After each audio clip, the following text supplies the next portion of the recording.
Welcome to the April 2025 JRPG News Roundup. We're going to be getting into all of the important news. I wanted to pick and grab the most important thing to keep you up to date on everything JRPG related that happened in March, as well as inform you on some of the upcoming releases. And this is just going to be a really chill, non-scripted way to kind of hang out with the community. I feel like the past few months have been business, like guides, lists, reviews, and it's super scripted. And this is just something chill for us to just hang out and have a good time and discuss some of the things we love about the JRPGs that we're always playing and we're always talking about on the channel. There will be timestamps if you want to jump around to any specific point, but for now, let's get into the upcoming releases. The first game coming in April is going to be the Lunar Remastered Collection, and that's going to be coming April 28th. Second, we have Maliki Poisons of the Past, which is going to be releasing April 22nd. And this is a JRPG inspired indie game that's going to be releasing. Third, I feel like is going to be the hypest game of this month and the one that I'm personally looking forward to the most. And that's going to be Clair Obscur Expedition 33, which is going to be releasing April 24th. I am doing a giveaway for this over on my Twitter if you want to get entered into that.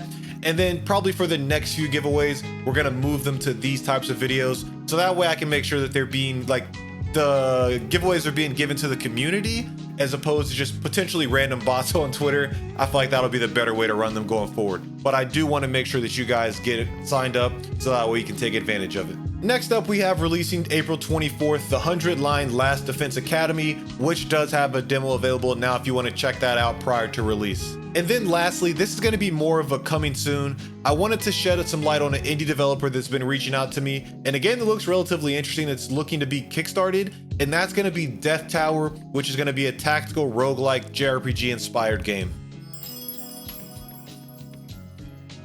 Now for the next part, we're going to get into the quick hits. I did pull some things that could be quick hits to be more of a discussion later on in the video.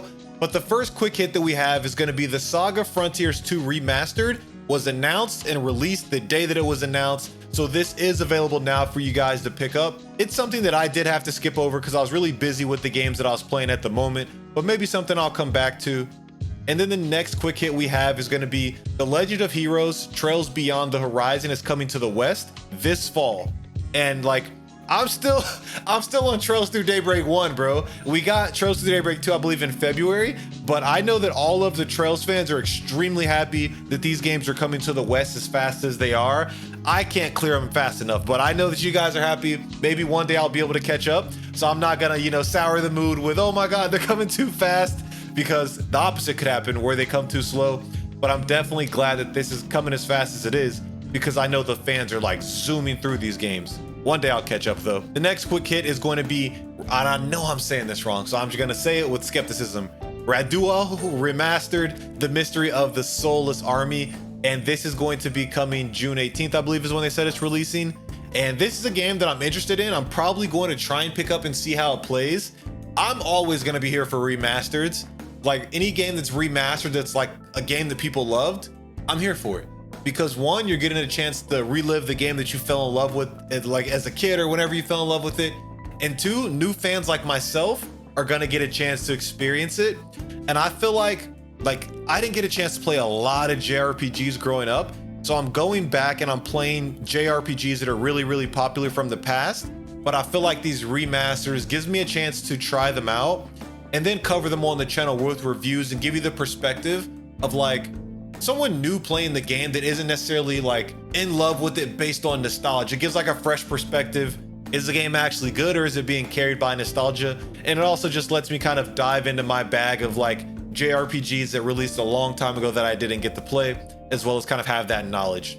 I believe there is going to be some additional content, but don't quote me on that. The next quick hit we have is going to be the Chrono Trigger celebrating their 30th anniversary. And I know that this scares some people or some people are happy, but with this announcement, which was I believe on March 11th when they had their 30th anniversary, they said, please look forward to the Square Enix accounts for more information, projects over the next years that are gonna go beyond the world of the game.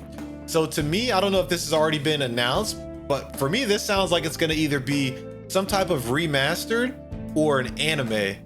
I wouldn't be mad at an anime, but I could definitely see it with that context of beyond the world of the game.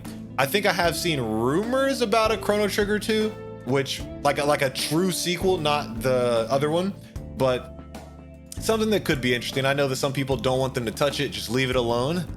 Personally, I'll take a remastered. I already gave my spill on how I feel. Then the next quick hit is going to be for Atelier Yumiya, so I'm going to swap these around. But Atelier Yumiya has just been getting collab after collab for DLC. So they have the Tales of Graces collab, which is going to allow Yumiya to have a special costume from the Tales of Graces remastered. And this is a collaboration with Bandai Namco and Koei Tecmo. And then there is a Tekken 8 collaboration DLC announced for Yumiya. There's going to be special skills accessories from Tekken 8 available for download in Atelier Yumiya. These collaborations are just random. Like, is there some type of hidden connection with Atelier Yumiya that I don't know? I don't know. And I will say, this is my like first news related video that I'm releasing. So I'm going to be trying to figure out the format and get used to like kind of plucking the topics that we like as a community and get everything better as I go. So if you have any feedback, drop those in the comments down below, or anything that I miss. I'll take any feedback so that way I can make sure the content is as best as possible. I do know that I'm gonna get some cool graphics eventually, depending on how this goes with you guys. But and then the last quick hit that I have, well, not the last quick hit, but the last one, like related to Atelier Yumiya, is that I think people are saying that it's Atelier, but I say Atelier, I mean IER. So Atelier, they released 3 of the main characters in Warriors of the Abyss as a major update. So you're able to play with them in a warrior-like game. It is like Koei Tecmo's signature, but now the 3 main characters from the 3 newer series are going to be released for that. I've heard that they were pretty cool because I think they're out now and you can play as them, and they look pretty badass in the game from what I've heard. So that's something that's cool. I know all the fans enjoyed probably seeing their game get more shine, because I know the Atelier series can sometimes go underappreciated. The last quick hit that I have before we get into some of the discussion topics, ads galore, is we have the Rune Factory Guardians of Azuma for Switch and PC being delayed to June 5th. It's not a big delay. I think it's about a week delay, but that is something that I wanted to include on the quick hits to keep you caught up. Now let's get into some of the discussion pieces, and the first topic that I have is going to be the Persona 4 remake. So for those of you that may have been hiding under a rock or didn't see the news, but they recently registered for a domain for the Persona 4 remake, which is kind of the timeline that they followed with the Persona 3 Reload with that remake. Register for the domain, a few months later it was announced, and that has happened now with Persona 4. I know this really tore the community, and for me, I keep saying this, and I'll probably say it throughout the course of my entire YouTube journey, I will always take a remake. Persona 3 Reload was my first time playing it. I really enjoyed it, beat the game, had a thorough experience, and I'm looking forward to doing the same with Persona 4 with this remake. I probably wouldn't go back to play the original game just because like, I don't know, like there's just so many JRPGs to play right now. I don't know if I'd go back to play the original one, but if they give me a remake, this is going to modernize the gameplay, allow me to experience it and cover it on the channel, allow new players who hadn't, like, I feel like Persona 5 gained a lot of new fans, and this is going to allow them to play it. The argument could be made that Persona 4 is like a relatively newer game. New's not the right word, but like, does it really need a remake? And I can hear that argument, but hey, for me, I'll take it. But I know that it brings on the topic, and this is probably where my concern might go. Bro, where's Persona 6? Like, we've been waiting years for Persona 6. Just announce it, any type of, give us a domain, register, anything. And it's just not happening. And I feel like with Persona 4 remake potentially happening, like this is still in the potential phase because it's a rumor. Does that mean the emphasis is being taken away from Persona 6? I know that they did release Persona 3 Reload last year and also released Metaphor ReFantazio. So one was a remake or a remaster, and the other was a big mainline entry. So I don't necessarily know that I'd rule out like Persona 6 coming out or like that timeline being adjusted based on this, because they have done this in the past. But I believe it was 2 separate teams working on those games with Reload and Metaphor ReFantazio. So I think Studio Zero, I'm still getting used to like digging into like the developer side of things for content. So I'm not gonna act like I just know everything. I'm still researching into that, but I'm all here for it. And I think Persona 6, like, I'm so ready. We're gonna eat so good when that game comes out. I'm gonna be going to Tokyo Game Show this year, so in September, and I wouldn't be surprised if that's when we get this Persona 4 remake like announced. And Oh man, it's gonna be so freaking hype when I'm there. If they announce it when I'm at Tokyo Game Show, I'm gonna go crazy, and hopefully I can come back with an exclusive. Probably unlikely. I don't got that much sauce yet. They're probably gonna be like, who are you, bro? Like, kick rocks, get out our face. But I will be there begging. And if my begging goes through, maybe something will happen. Hey, I don't got that much sauce yet. The next topic I want to discuss is gonna be the Switch 2. I feel like you have one, like the overly optimistic side of the community, and then you got everyone else who's really pissed, and they're especially pissed at those $80 games. And so one thing that for me personally is like, if there's a JRPG that I don't like, or I know that I'm not going to like, I'm probably not going to cover it on the channel, just because like I don't want to like shit on a game unnecessarily. And like, I don't have time to play games that I don't like, even for the channel. And so it's something that I may change in the future and like cover games just so I'm not like only talking about good things, addressing some of the BS that's happening. But yeah, for the most part, I try to just cover games that I like, and if I don't like it, why am I gonna waste my time? Time is too limited to play a game that I don't like just to talk bad about it on YouTube. But back to the Switch 2. I feel like I'm falling on the side of the spectrum where I was going into the Switch Direct, like ready to pre-order the Switch 2. I'm doing it. I'm pulling the trigger no matter what.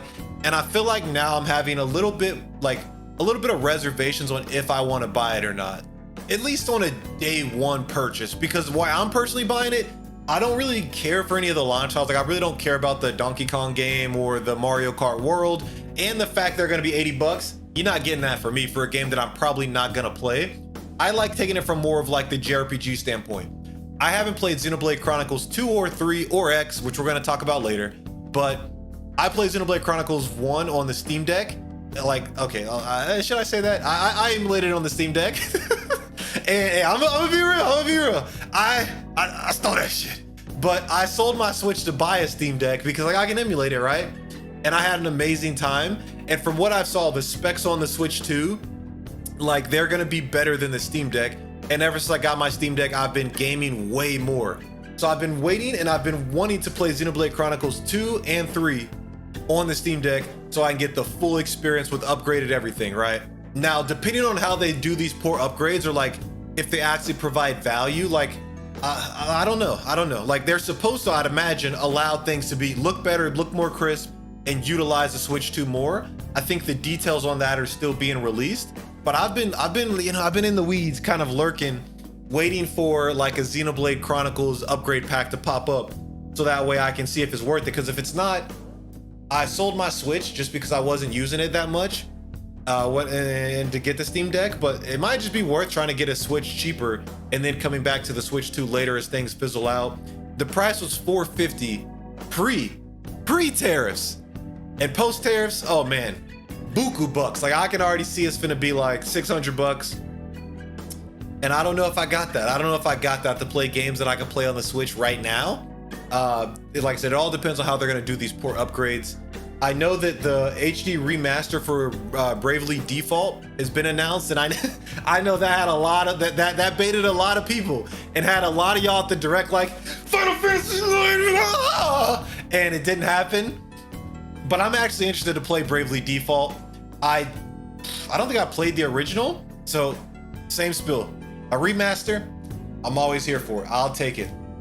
And so I'm ready. Like that right now is the biggest incentive for me to buy the Switch 2, is to play the Bravely Default HD remaster and Xenoblade Chronicles 2 and 3. But you know, half of that I could do on a Switch 1. I don't know how the $80 games are going to be affected like post tariffs for us in America, but I'd imagine $100 we're gonna get closer probably than 80 for now. But those are my thoughts on the Switch 2. The next topic is going to be the Final Fantasy IX 25th anniversary. This is what baited a lot of people, like I said earlier, with the Bravely Default announcement. But the 25th anniversary is coming, and they announced a website, and this is going to be where all of their news is going to be posted. I'll have this linked in the description if you guys want to check this out. I never played 9 because when I kind of started like getting more and playing more JRPGs, I want to say was when that rumor announced that the remake was coming. So I don't want to play it and then a remake comes. So I've just been exploring some of the other Final Fantasy games, and I'm super excited to play this and give like my perspective from a person who hasn't played the original. And that's if the rumors are true. But I feel like the fact they're doing all of this means that something has to be coming, right? And so this is going to be the website for the 25th anniversary. They have all the merch, and this is going to be the item lineup right here where you can pick up some of the merch. And I feel like it's just going to be like a natural evolution for us to go from the announcement of this to the announcement of the remake. I just don't know like which conference they would be holding it for. And then this is going to be all of the action figures. I don't know what the proper terminology is for it, but the figurines, I think figurines make sense. Looks cool. None of it means anything to me just because I haven't played it, but I'd imagine when I play it, based on the way that everyone talks about it, I'm probably going to be amazed, and I'm going to be like, oh man, I wish I really picked one of these up when they were available. So hopefully the time that I fall in love with the game, some of this stuff will still be available for me to check out. And then the last discussion piece that I have is going to be the Trails in the Sky first chapter, details for the main characters with the voice cast. This is announced early on in March, so I am a bit late. I'm going to try and do these monthly for the roundups, but this is news that I saw that I was like, I'm very excited. I know everyone recommends playing the first Trails game to get into it, to fall in love. My first one was Trails Through Daybreak. I didn't go back to play the first one because I saw the remake was announced, and this just looks immaculate.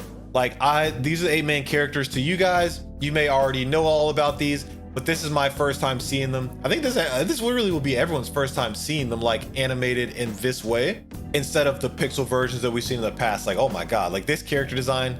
Oh man, I really hope that she's available for us to play through majority of the game. Sherazard Harvey. I really hope she's available to play because I love this character design. It looks so cool. But this is definitely like, for me, the biggest games that I'm excited for this year are Clair Obscur Expedition 33, which I'm going to be banging out this month. Tons of content for it. And the Trails Through Daybreak, or excuse me, Trails in the Sky first chapter. Those are the games that I'm the most excited for. I've been trying to avoid any spoilers or reading up on it, just so that way they're all fresh to me, which is why I'm not stopping through and reading all of this. But I do want to take a look at the character designs and kind of see what's going on with that. And then happy that they have the English voice actors announced, because that hopefully means that they're really going to take their time with this, and we are going to get a lot of things voice acted. I know with Trails Through Daybreak there was voice acting, but it was kind of like hit or miss, where some things would be voice acted mid-conversation, it will cut off, and it was just kind of a cluster for me. I really hope, since this is their bread and butter and this is a big project they've been working on, it's built on their new engine, they really go all out. I just wanted to come here and look at these. They really go all out and give us a good bit more voice acting than we got in the other Trails games. That's going to be my April 2025 JRPG news. If you like this, consider liking the video so I know you guys want it for the upcoming months. But thank you for your time, and I'll catch you in the next one.